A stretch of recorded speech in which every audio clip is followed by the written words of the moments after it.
All right, it is my Rambly Life Whip and Chat where I update you on what's been going on in my life from the last one that I made.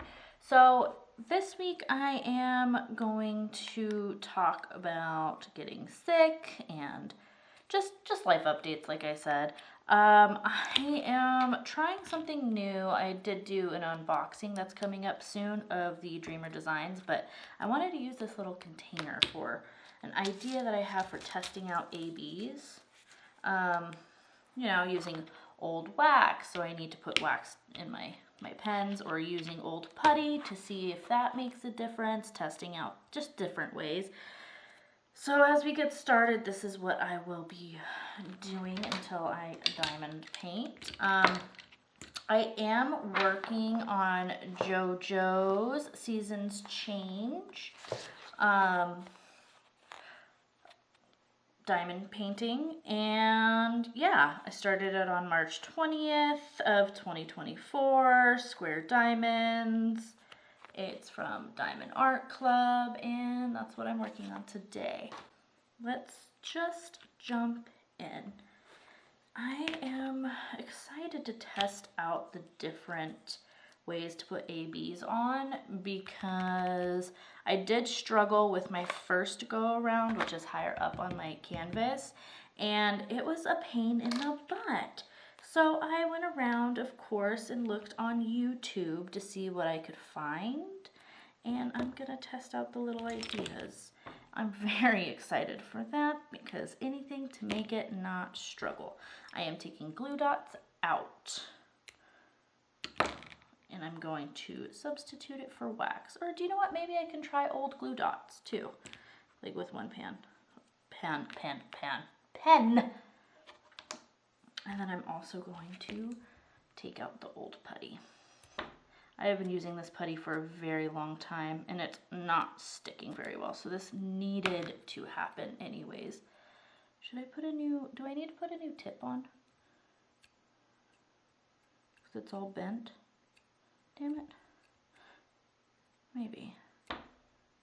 I need to try metal tips because I have actually cracked a plastic one and then I have bent the brass whatchamacallit on there. Just put it in its own little balls. I don't know. Alright, well, I don't think I have very much video to overlay on this one. I didn't really go out much this week, so I had to do a lot of extra training with my pup inside and throwing the ball with him and having the kids play with him outside. This is a pain in the tuchus. Alright, little snot. Alright, all fresh and ready. Well, it's as ready as it's gonna get. So this one's not very bent. This one's chipped. Let's see if I can find another one. Ooh, I think this is a 4. This one's all bent and chipped too. So I am going to replace those. But yeah, last week I got so sick. So Thursday we did our normal training. I was kind of tired, but I also had a migraine. The weather's been changing a lot. And I don't know, it just didn't seem like it was that big of a deal, in my opinion. Like, it wasn't like anything crazy. So I just assumed it was weather change. And then by Thursday night, I was a mess. I went to bed super early, but before that I had to make my son a doctor's appointment for Friday morning because his finger was all hurt or whatnot, so I couldn't get out of that. And I woke up Friday morning and was like, oh no, this is terrible. I can't do this. I put a mask on, I did my thing, I had to take my son to an appointment because I am not going to mess around with an infection. And I just felt horrible. Like, I can't believe how fast it happened. So I get, I do what I can. I drop my son off at school and I call urgent care. I'm like, I do not feel good. Can you get me in? I need an appointment. Yes, they got me in within like 30 minutes. I showed up and they're like, okay, well, we're going to look at your throat and see what's going on, see why you don't feel good. And I had strep throat. That day before, like I said, I felt fine, a little tired, migraine-y, and then it went to extremes. Like the doctors were like, wow, we haven't seen a case this bad in a really long time. What? How did that happen so fast? So I was just shocked, and it really, really sucked, and it's taken days. So if I sound a little funny or off, or I'm breathing heavy, that's why, because that strep totally kicked my butt. I'm on the 4th or 5th day of antibiotics now, so hopefully I am back to 100% soon. I don't like being low on energy. I don't like struggling to do things. I'm very impatient when it comes to getting better when I'm not feeling good. So hopefully I get back to 100% soon. I want to walk my puppy. Like that's one thing that I always look forward to, and it was part of my goals for the year to walk on a consistent basis. And I feel really good walking all the time. Like he loves it, I love it, we need it, my kids love it, it's beneficial. And like I said, I freaking need it. I feel like I've deserted the wilderness around me, and it sucks. Oh yeah, I wanted to talk about my nails. So I've discovered Dashing Diva, which are like stickers that you put on for nail polish, because I'm a lifelong nail biter. If I don't take care of them, I am biting them. Anyways, I freaking started using Dashing Diva, and I've decided I love it. Like they last forever. I've had this on for over a week already. And it's just, I love them. It goes through like throwing balls for my puppy. Like he gets slobber everywhere. I live in Arizona. There is dirt everywhere and rocks. And, you know, sometimes when I say drop it, he'll drop it in my hands. My hands get all gross. And then, you know, sometimes we're still learning, you know, drop it. So sometimes I'll put my hand on the ball and like I get dirt under my nails and it's really gross. But they have survived that and just normal daily living, showering every day, and they just last forever. Sometimes I think I can get them to last over 2 weeks, and the package it comes with enough product that I could, I forgot to do 4s, no! That I can have like 2 full sets from it, so they'll last me a whole month. Like, I could have my nails done and look nice for a whole month for $7. Like, they're about $7. I am freaking stoked for that. Yes, please. I want them to make tiny ones for, like, tiny people because my daughter wants to use them, too. And I have a huge nail polish collection, which I'll still use, but they chip so fast, and I haven't figured out a way to make them last longer. I tend to pick at the nail polish a lot more because if it starts chipping, I pay more attention to it. Like this one, it just pushed back a little bit, but it's not to the point where it's chipping off, and I can kind of deal with it. It's not very visible, and I know now to not, when they're fresh, to not go out and play ball with my dog. Like, wait a little bit for them to completely settle in and do what they do. Because it also says not to use, like, lotions or get them soaking wet or something like that for an hour after. Is that enough? We're going to find out. But, yeah, so if I can, a whole month of nails like this, I don't think I like this color, though. I think I'll stick with the darker colors. It's the first time I've done a nude like this. I don't know. I feel like they look dirty, even though they're not. But I'm excited, and I'm cheap, and yeah. So if you see me with the same nail color on for a long time, it's because these last forever, and I also record multiple days a week, And if I have a whole month where I'm doing 3 videos to 4 videos a week, that's a lot of videos with the same nails. But as long as they look nice, I will be fine. Okay, I'm gonna shut up about my nails. I am testing out a new filming setup, so you guys aren't seeing my head every 10 seconds and it's just directly down. Let me know what you think of this setup, because so far I am liking it. I feel like I need to find a way to get it closer so you can see more of what I'm doing, but I can't figure out how, because then it messes the whole thing up. I don't know. I'll have to fiddle with it a little bit more because I don't want to be all way off screen. But what do you think? Is this easier to see? I'm trying to figure out lighting too. I love it. It's easier. It's out of the way. I'm not constantly looking behind me to see if I'm in the way. And this is exciting. I love learning about this process. I keep coming back to YouTube and learning different setups and different things that I wish I had known prior. And it's just a lot of fun. And I always end up getting overwhelmed, and I don't think I will, because this is so much easier than what I was trying to do. And I've learned so much. Like editing, I did start off, I believe, doing it on my phone when I had tried to do YouTube like 9 years ago, and I wasn't sure what I wanted to do. The quality was atrocious. It was on a different account. I hope you never find it. I think I got like 2 videos, and I was like, this isn't gonna work. I didn't know about editing programs, so I would just record on my phone and then just upload it, and lighting wasn't even a factor. And then I did the makeup thing, and then I also was doing book reviews for a while, which I still have a few of those up from a couple years ago.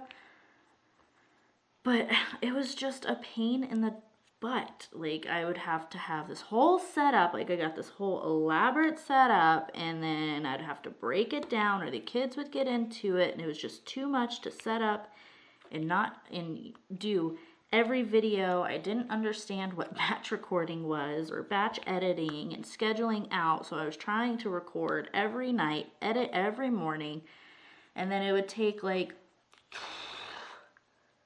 10 hours for it to upload because I didn't understand like connecting it to Wi-Fi, being able to process the stuff, and all that jazz. And I was just way underprepared, didn't do a lot of research. And this time I did do a little bit more research to see if the programs on my computer could handle it. I use a Mac, so I'm just using iMovie. It's just a little Mac Air, so what I'm doing is a little much for it, so it does take a very long time to upload, but it was just, it's going so much easier. I'm enjoying what I'm doing already a lot more. I have a little system. My kids are older. I don't know how summer's gonna be, but we'll figure that out. I might just batch record from now on and save a video or 2 for rainy days in the summertime, but we'll see. See, I don't like wax. I can never pick stuff up. But I've learned a lot this time around, and I'm having more fun. I'm a lot less stressed about it. I don't really see this as becoming a business. I was really struggling before with postpartum depression and feeling like I don't know how to explain it. Feeling like I wasn't bringing enough to the table and supporting my family enough. And I was trying to turn every little thing I loved into a business. Like, I need to make money. I need to make money. I need to make money. Like, I did not adjust well to being a stay-at-home mom at all. And I put my values in all the wrong places. And my husband, thank God, was so supportive and talked to me about therapy and what I could do, or not what I could do, but about what I did bring to the table. And between him and my therapist and just growing and like seeing what I do and what I can provide, just such a different mind space. I'm not panicking about, oh my God, I have to do this, I have to do this, I have to do this. I'm enjoying it. I am taking a big deep breath and just hanging out, and it's relaxing and so much calmer. I'm not frantic. I'm not doing crazy like steps along the way. I'm not waking up 3 hours before the kids wake up. I'm not staying up hours after the kids go to bed and staring at the screen to see if it uploads. It doesn't take 10 hours anymore. Got better internet. I'm not doing it off of an old crappy computer. Like, it's just, and it feels good. Like, I forgot that I actually do enjoy making content. I do enjoy talking to the camera and doing stuff that I love. And I didn't know how to bring that forth before, but I think I'm getting it this time. Like, I'm really enjoying diamond painting. I enjoy this. There's no surprises. I'm in control of it. I don't know. It's just repetitive. It's not stressful. There's no surprises. I'm learning different brands and stuff. I'm learning different tips and tricks, and you guys are learning with me. I've only been doing diamond painting.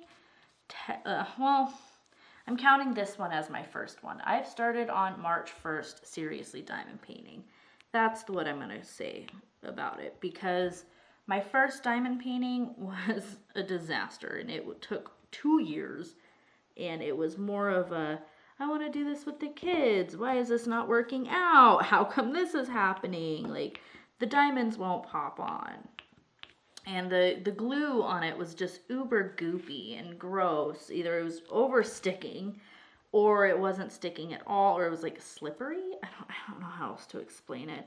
Got full of dust. I didn't store it right. I enjoyed doing it while I was doing, you know, well, like the parts that worked. And then that's how I fell into this, because I saw other people's YouTube channels and everything that I was doing wrong. And I was like, oh, I really could love this. I want that experience. So for our anniversary, my husband got me this, and I have 100% fallen in love. You guys have learned with me along the way. I had decided after I'd first started my canvas, I wanted to do YouTube again, and I was excited and not stressed, and it honestly didn't make my butt pucker. It doesn't feel like work, and I get to talk about my life and the things I love. So thank you for listening to that little ramble. I don't think I used enough putty in this one. It's like barely picking up, and that's frustrating. I either do too much or too little. I haven't figured it out yet, but I will eventually. But yeah, so that's what I've learned and what's going on with why I'm doing YouTube now, and the difference with my mental health, which I do think diamond painting does a lot for me. It makes me stop thinking and just kind of concentrate on one thing. And when my mind needs to when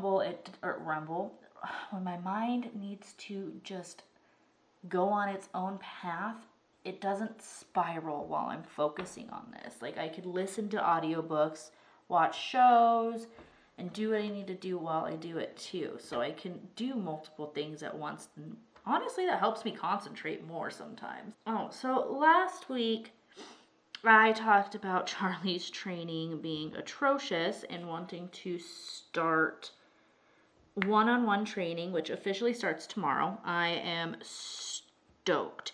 But his last actual class training went so much better. It was relieving. I was like, Jesus, they're going to kick me out of the program or have me finish it when I have him under control more, because it was just insane. He did so good. Like, even the manager was like, oh, good. Oh, good. We did not have, oh no, customer complaints. We didn't have any of that. He didn't scream when he was walked around by the trainer. Just to kind of see where his social anxiety was. Maybe it was because it was the first time he had been taken away from me like that in a public setting. Because prior, she would work with him and kind of use him as the example to the other dogs and like the other pet owners. So I was always right there. Like, he had never been purposely walked away from or walked away from me. And it was out in the store. So maybe it was just he was thrown off from the setting. But it was a relief. But tomorrow, she's coming over and she's going to see our shooting area and see how he does and give me tips and tricks on how to keep him from barking incessantly the whole time I'm shooting in front of him, or if we're not paying attention.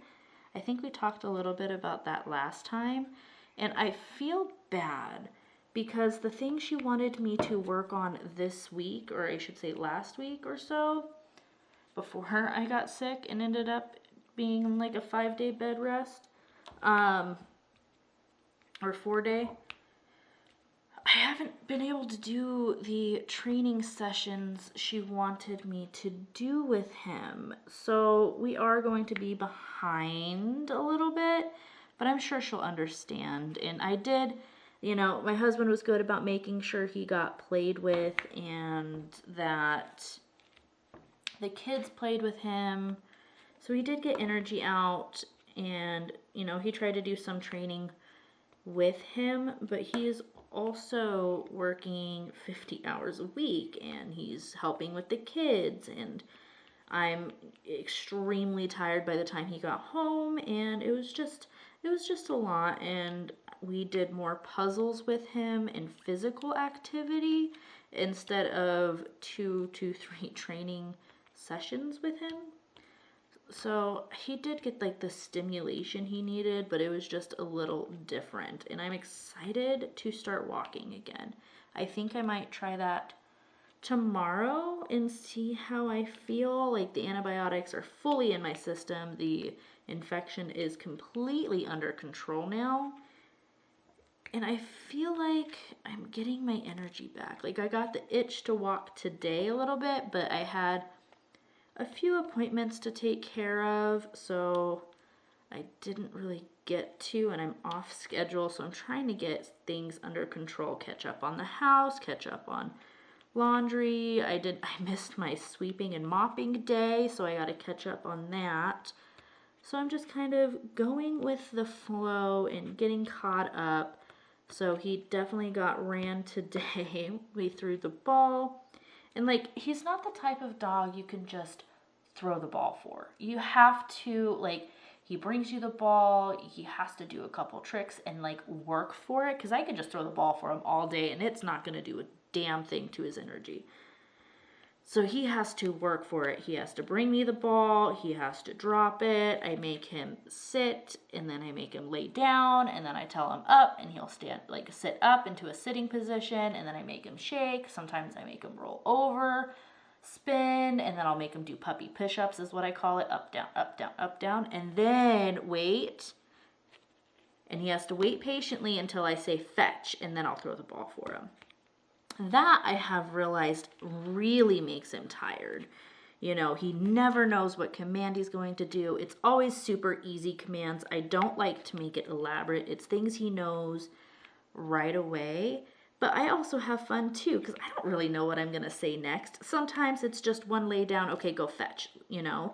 Other times I put him through the ringer and do that. And then he now lets me know when he's done, which is nice. He'll just come sit down in front of me, lay down on his own without any commands, and just kind of tilt his head and roll over and ask for pets on the belly. And I love that, because before I would have to kind of force him to stop. Like, I didn't want him to overexert himself. And just, you know, he was like a toddler. They overexert themselves. They have fear of missing out. They don't want to stop. They don't know when to take a break. So I kind of had to teach him so he doesn't get ornery and defiant. So he lets me know now more of, like, when he's ready and he goes takes a nap on his own. Like, I didn't know if I was going to have time to film this today. And he went into his crate alone and was just like, okay, I'm taking a nap now. And I kind of poked my head in. I was like, you're seriously done? He drank his water and, you know, went to bed. And I was like, okay, I guess I have time to film, which is exciting. He's starting to do that more often too. I guess it's showing his maturity. My camera died, so I guess that's off to the next topic, which is going to be reading. I had kind of taken a break from reading because I wrote 2 books really fast, and I was reading, you know, like 200 to 250 books a year on top of that. So I was just worded out. So I've kind of not been doing any of it recently, and I kind of got the itch to, and I picked up an audiobook, and I'm actually rereading a series that I really enjoyed. It is the Harley Quinn series by Caroline Peckham and Susan Valenti. It is a book series, and it has, I don't know, I think like 6 or 7 books. I really enjoyed reading them. They are my one-click authors. I love everything they've produced. It's a reverse harem. It's got bullying. It's got the whole shebang. I love the character development. Like I said, it is dark romance and reverse harem, so it's not for everybody. But yeah, it was kind of nice just to zone out, listen to a book, and diamond paint while I was sick, and my husband had taken the kids out so I can get some relaxation time while the puppy took a nap. So that's what I did. I just listened to the book. The narration is fantastic. It's Jake and Bridget Bordeaux, and it's so good. Like, I don't want to give it all away, but it's about a girl who was kicked out of a town from, you know, the family of the boys she loved, and they were all best friends, and she has to come back because, of course, something terrible happens to her, and her attitude is just amazing, and I don't know, I'm not going to give it away. But it has to do with crimes and illegal activities at times, so it might not be for everybody, but it's just a fun pretend story that I'm finally enjoying again, and I will continue to listen to it. Maybe if I remember, I'll link it down below of the book series that I'm reading. If you're interested in hearing more about it, I will definitely do reviews on like books 1, 2, 3, you know, so on and so forth, because I do miss making book reviews. I took it too seriously and sucked the fun out of it, and was worried about making it catchy or not wanting to do spoilers, but not wanting to tell too much. And it was just, once again, I took myself too seriously and took the fun out of it. So I wanted to enjoy reading again. And I literally was like, do you know what? I liked this series because I have a couple of the physical copies in my bookshelf that I have in my room. And I was kind of looking at the cover, and I was like, wow, they redid the covers for it. And I was like, I only had listened to the last couple of books on audio because I had free credits to use. And I decided I might as well finish the series on Audible, or at least what I could. I don't think all of them are on Audible right now, or yet, but it got me through until I could read the last ones on like Kindle. I'm like that. I'm impatient. If I have a way to read a book, I'm not going to wait to get all physical books and then leave it at that and just keep waiting. No, I'm finishing that series. I am a binge reader. I am a mood reader, and I will not wait. That's not happening. Like, I will find a way, whether it be from on my Kindle, physical, audio. I will never pirate a book. So that's my limit, I guess. The answer will be, I will get it legally no matter what. The authors deserve to be compensated for their art. Just like for licensing and diamond painting. I didn't know before because I thought Amazon had to have all of that. Lesson learned. I know better now. and my goal is to only do licensed work from here on out. But I didn't realize that translated into, you know, the book world. It's everywhere. Thieves suck. Buy your stuff, make sure artists get compensated. You wouldn't have that to enjoy without them, so make it worth it for them so they can keep creating for you. I don't know. Those are my thoughts, my tangents on that. I don't know how reading went into that, but yeah. I have read almost everything these authors have put out, and I can say I love all of it. I also like Tate James, too. I've read just about everything that Tate James has put out. So maybe I'll do like a top list of authors or what I'm reading this week or watching. I do watch a lot of like other diamond painters, but I also watch a lot of like anti-MLM content, and I do plan on making a video about that eventually when I grow the balls to do it. Yeah. My balls, my little cojones are too tiny for that yet to put my full opinion and everything I know about it. I have been watching that content for like 3 years though. And I feel confident in my choices and what I think about it, but not everybody's going to agree and think I'm trying to shit on other people because of the career choice that they decided to make. And they're not bad people. It's the business, and it's... All right, I'm getting panicky now just saying that. So we're going to take a step back and wait until my cojones... See, you saw me 30 minutes ago, or less than 30 minutes ago, put fresh wax, and I could already not pick up diamonds. Like, it's frustrating. It's frustrating. I don't like the wax. I don't know if it has to do with just drying out super fast because I'm in Arizona and it's dry, even though it's been raining a lot. So it shouldn't be, I don't know. Do I not put enough? Like, it's super indented. Before, it was like smooshing out and going all over the diamonds. Okay. I forgot what I was talking about. Oh yeah, MLMs. We're not doing that. And then I do want to say I've been watching, okay, so that's like Hannah Alonzo, CC Suarez, there's a lot more. And then for the diamond painting content, I have fallen in love with HouseOfMiscellania's diamond paintings page. I'll tag her down below too, because she's just wonderful. One of her WIP and chats got me in the feels, and maybe I'll turn that into a WIP and story time, you know, responding and how she got me in my feels about it, and just made me appreciate what, you know, diamond painting can do for me. And she got into a lot of the detail of why and what it's done for her, and how kind of it's kept me on the right track, because I quit smoking cigarettes and I needed something to do with my hands, and I quit cold turkey. Like, it wasn't like a patch thing or whatnot, and I'll go in more detail in another video.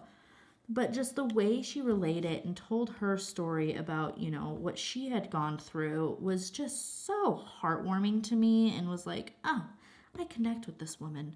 I want her to be my bestie. So I will tag her down below. She is amazing. I've been watching a lot of her. I, of course, watch a lot of Mrs. Coffee, and I watch a lot of, you know, Rachel Ray, Diamonds and Washi, or is it Washi and Diamonds? I always get it back mixed up, and I always will. And a lot of, oh, what is her name? Emeralds and Fairy Lights and Emeralds. Emeralds and Fairy Lights. I adore her work too. So yeah, those are kind of who I've been watching a lot of recently. I got wet putty stuck in there. No, I've never done that. It's never done that before. Okay, it's off. We're good. Panic set. So yeah, maybe you guys should check all those people out. Maybe I'll just keep a tag list of people I watch down below. If it ends up in a video, cool. If not, cool. Because I want to know what other people listen on, you know, YouTube or watch, like other than diamond painting people. So recently, for me, I always watch Hannah Alonzo's MLM horror stories or her deep dives. CC Suarez, I love her, like, sneaking into calls for MLMs. They're just entertaining, or like when she finds something scammy on the internet, even if it's just like classes or online coursework or whatnot. And she does deep dives on those. Super funny. Her attitude's a little bit more blunt, but if I ever make my MLM video, I'll go in more detail about that. It's been on my noggin, and you know this. It made me think of Bailey Sarian. Who else do I like to watch? I used to watch mom channels, and then I kind of got the heebie-jeebies once I learned more of who actually pays attention. Of course, you got your genuine nice people, but then you also get your creeps. And I decided that's not for me. I can't support that. It's weird. And then everything potentially tries to become like content, and there's just things that people share that just shouldn't. I mean, look at what happened with Ruby Frank and all her crazy self. I don't know. Kiki Chanel or Channel, I think it's Chanel. She's bougie. She's amazing. Has a lot of information about exploiting children and stuff like that just for content. She's been really educational and really put into why I kind of got the ick from it, but didn't know why. Now I understand more of why. What else do I watch? Of course, Think Media. I was learning stuff about YouTube and just kind of taking advice slightly. I decided I'm not going down that. I'm going to do what I want, how I want for a while. If I gain an audience, cool. If not, cool. I just want to chill, chat, talk about things that I like. But yeah, I tried to be a little bit more thoughtful of what I'm putting in the videos because I keep running out of stuff. I don't know how other people can sit on there and talk for an hour and keep me entertained and engaged, like goals. I want to be able to talk for an hour. Like, they're amazing. Like, I already went through everything. Oh, archery. I forgot to tell you my archery update. There isn't much of one. I've been sick. But my husband has taken the kids to the 3D archery park again, and they did super well. I guess my son is starting to shoot further and further as we tune in his bow and up his poundage as he gets older, and he is finally starting to see the improvements himself. Like he's like, oh, I think I'm going to try this. And he's getting more and more excited and practicing, once to twice a day. Like, that boy can shoot forever. I still struggle. I can do like every other day, sometimes every day. I don't know. I'm going to have to work back up to it because I've been sick once again. So I don't know. We'll see. But he is doing great. And my daughter is too. Like, her form.